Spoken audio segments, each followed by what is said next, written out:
Welcome everybody to the DC New 52 review. I want to thank you for tuning into another episode. I am your host as always, Pauly DC, and let's get into another one of these things. Today I will review Batgirl Vol.1. It was titled The Darkest Reflection, and it was written by Gail, Simone, with art by Ardian, Syaf, and Vincente Cifuentes, with the first 6 issues being released between November 2011 to April of 2012. Batgirl, Barbara Gordon, was actually thought up by 2 television producers, but was brought to the page by Gardner Fox and Carmine Infantino in Detective Comics number 359, December 1966. She was second to hold the mantle behind Betty Kane and not the last to take it up, but without question, she's the most popular. Barbara is a longtime love interest to original Robin / Nightwing Dick Grayson, daughter to Gotham Police Commissioner Jim Gordon, and a prominent member of the female crime-fighting group the Birds of Prey. One of the most noteworthy moments in the character's history came in Alan Moore and Brian Boland's acclaimed Batman story, The Killing Joke, wherein Barbara becomes a paraplegic at the hands of the Joker. This didn't stop her hero career though, as she returned in Suicide Squad number 23, January 1989, as a technical advisor to the Bat family going by Oracle. This is how things stayed until, believe it or not, the New 52. Here it was decided to have Miss Gordon return to the Cape and Cowl over 20 years later.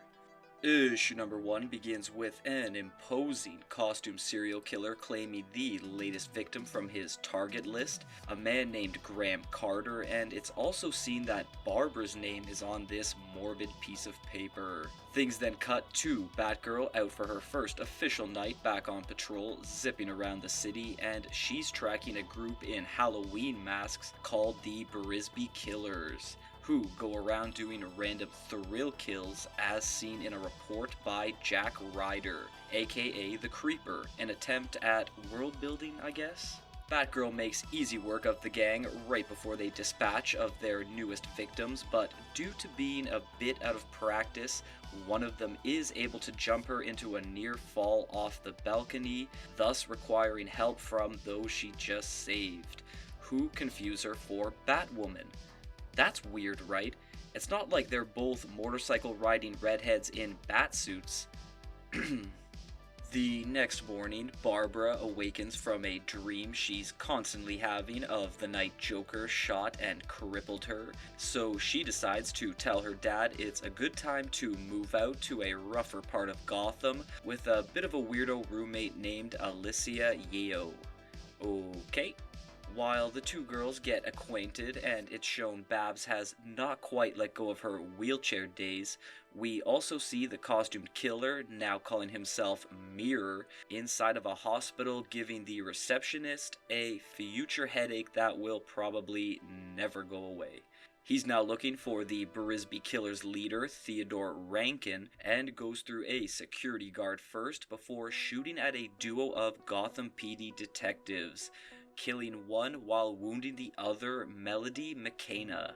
Batgirl is able to arrive on her bat bike just in time to stop Mirror, but again shows that she's not over her wheelchair trauma, freezing up after he points a gun near her spine, which then allows him to toss Theodore out of the window. And for some reason, McKenna blames Batgirl for letting it all happen.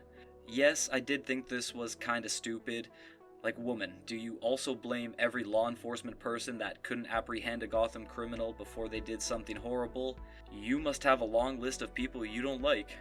Issue number 2 picks up right from the previous one. McKenna is spared by Mirror, and then she tries to halt both him and Batgirl, but cannot.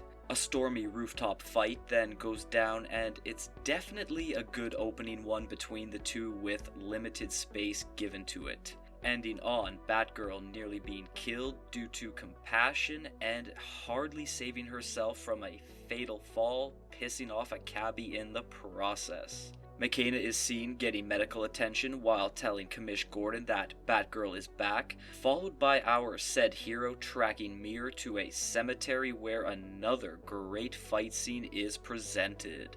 Batgirl gets a first-hand look at Mirror's jarring attire and brute strength here, but before things can get really interesting, some incoming cops causes Mirror to vanish. However, Batgirl was able to get a clue after gaining a glimpse at his hit list papers thanks to her photographic memory.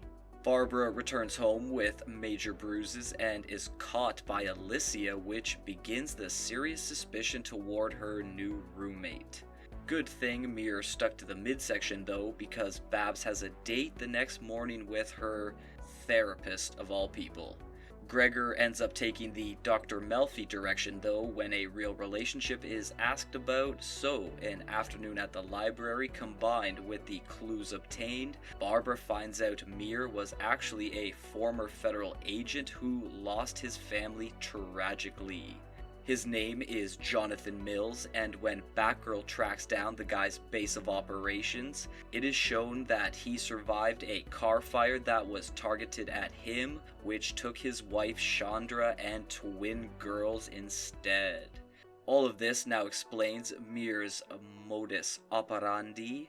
He kills those who have survived near-death experiences, and because he knew she was coming, challenges Batgirl to save his latest target involving a train bomb. Issue number 3 kicks off with Batgirl's attempted rescue mission, while Mir antagonizes her the entire time through a radio headset. She's able to locate the train of interest and once on top realizes it's already out of control, so after smashing her way inside, she thinks the whole plan can be foiled by shielding the target, some guy named Rupert, with her own body, saying that's not how she's supposed to die. Sure. It really doesn't matter because Mir had a second train armed to explode with another target of his on board and blows it up right in front of Batgirl. Definitely an intense couple of pages. Detective McKenna is later seen building up quite the obsession toward Batgirl, and while talking to Commish Gordon, Babs is in his office needing to see him. I'm just so glad that Jim was spotlighted in this series. That night, Batgirl has to snatch her impounded motorcycle, but during the endeavor gets her first encounter with Nightwing, who's been recently following her. Now, I'm not exactly sure what or where Simone was doing or going for with this sequence, but let's try to find out. Because almost no info is given as to what Barbara was up to while not being Batgirl, Nightwing questioning her being back in costume again hardly has any substance and makes you wonder if she even stayed involved with the Bat family during her time in the wheelchair, and that question gets even bigger after Batgirl lashes out on him, leading into memories of them as young starting off heroes who were in love. So what happened? We're not gonna get an answer now. Instead, a game turns into full-on fighting, only to conclude with Nightwing saying he's checking in on her because he and Batman care for her very much. Why couldn't the former Boy Wonder just start the interaction with that? Well, so Batgirl can go extremely old school, slicing off a lock of her hair, telling Dick to hang on to that until she deals with all the things to come on her own. And Nightwing respects her wishes, saying she's all alone, until they meet up again in Nightwing Vol.1. Issue number 4 opens on Barbara having more haunting dreams about her days being paralyzed, and Mirror is now a big-time part of them. She awakens to it being Christmas Eve, and here she tells Alicia a bit about her regaining the use of her legs via a clinic in South Africa a year ago, and has been in physical recovery ever since. As Batgirl, she then heads out to let off some steam, and aside from a basic beatdown of some Gotham goons, it is shown that local criminals have created a phone app that pinpoints Batman's location. It's never mentioned again, so let's just move on. After the people she helped mention their kids, this cues Batgirl into an idea of where Mirror might be, and is able to track him back to a cemetery called the Hollows, where his family is, and with a letter delivered by her, he is emotionally manipulated into a battlefield of her choosing, which is a circus tent full of funhouse mirrors. Reverse Psychology 101, baby. A big final confrontation then commences with Batgirl using past mental trauma to her advantage, and even though Mirror hits hard, she makes more contact, finally able to shatter his entire persona with this precisely planned strategy. All in all, a good ending to this story arc. On the last page, Alicia and Babs are exchanging gifts, followed by an unexpected visitor. Barbara Gordon Sr., who looks almost identical to her daughter. Issue number 5 starts up a new plotline beginning with Batgirl going after the recently resurfaced and very wealthy Whitaker mob, who are currently holding up one of Gotham's bridges. The encounter turns out to be much more than she thought though, as the whole crew is being mind controlled after trigger number 338 is recited. This causes Boss Whitaker to shoot his own underlings, and then he attempts to take a header off the bridge, but that is thwarted by Batgirl. All of these events are at the hands of a new female villain in town, the hair color changing Gretel, and once a fight ensues, she absorbs some damage like a crash test dummy, and then seems to enter a trance-like state before leaving with no explanation. Things then jump to Barbara having the first conversation with her mother since she was 12, because that is when she left the family, and of course Jim Gordon never remarried.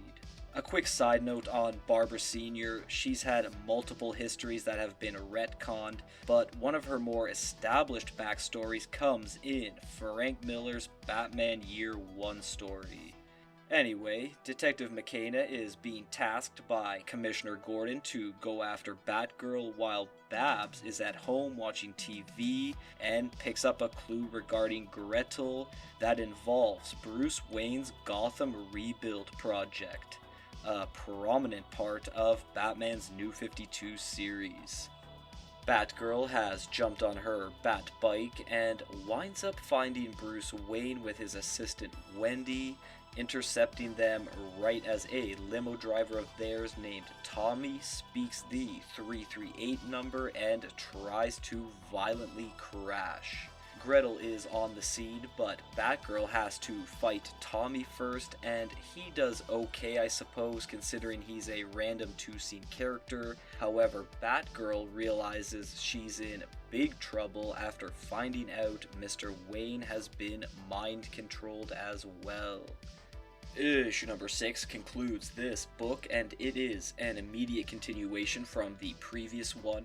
Bruce Wayne is trying to Jason Todd Batgirl with a crowbar, but he's clearly not 100%, as one hit nearly puts him out.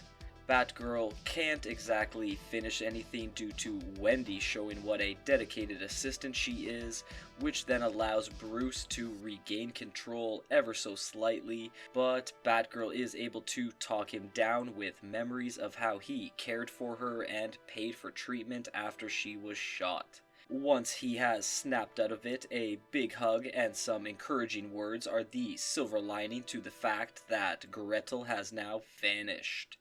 Yes, Bruce was faking the mind control partially for any of you saying some D-list villain couldn't do that to him. A few pages are devoted to Gretel's backstory next. Her name is Leslie Bonner, and she was at one time an eager young journalist trying to bring down the Whitaker mob, but wound up getting caught and shot 3 times with a .38 revolver, explaining her trigger phrase. Her mind-controlling powers then came from this event, as one bullet did something to her brain, and after recovery she returned dark and vengeful. So now that we know all that, why did she choose Gretel for her alias? There's nothing out there I could find with that name besides the fairy tale she's half named for, and that character does not consummate with Lisley's story. So I don't know, and I don't care. Over at Barbara's apartment, her mom is trying to reconcile abandonment with baking, but Babs is more concerned about finding Gretel, contacting Batman to find out Boss Whitaker has been reported dead from a shooting, and once she's got a lead, asks for his help. Bruce sets himself up in a press conference, but Gretel is readily prepared with mind-controlled cops, so Batgirl leads the counterstrike, first saving Mr. Wayne, thus allowing Batman to get in on the action, first to get Detective McKenna off of Batgirl's back, and then allows his female protege to take down Gretel her way after a brief fight happens. And I will say the way things end are quite sad, but as this title went on, that word lingered the whole way through. Alright. Getting into the plot, it's important for me to mention that Barbara was in a wheelchair for 23 years, and this series did a fantastic job of returning her to Batgirl. Interesting and unforced reunions with Nightwing and Batman, and I'll say this just for dialogue, around 95% of titles had inner narration, but with Babs's here, it's easily top 5. She truly sounds believable in many ways. Quirky, relatable, whimsical, and personable.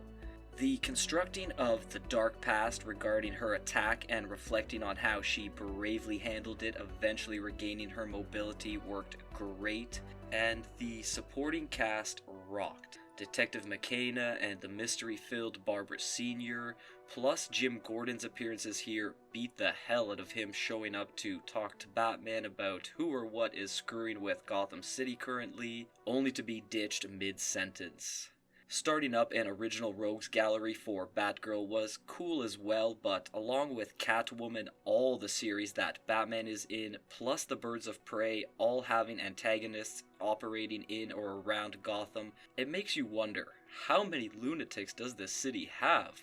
Next, for the art, it undeniably shines and is really slick.